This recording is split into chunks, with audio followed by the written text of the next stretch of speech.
U Popovom polju, sa desne strane rijeke Trebišnjice u Veličanima,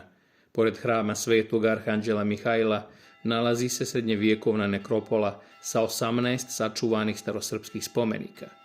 Oni su kvalitetno obrađeni i većinom ukrašeni. Arheolozi su naročito obratili pažnju na 2 spomenika, od kojih je jedan visoki sljemenjak ukrašen tordiranim vrpcama i ljiljanom, ispod koga je nađena i staklena čaša, dok je drugi spomenik u obliku sarkofaga, kod koga je između arkada uklesan duži ćirilični natpis koji glasi: Va ime Otca i Sina i Svetago Duha, se leži raba Božja Polihranija, a zovom mirskim gospoja Radača, župana Nenca Čihorića Kućnica, a nevjesta župana Vratka i sluge Dabiživa i Tepčije Stipka, a kći župana Miltjena Draživojevića, a kaznacu Sanku sestra.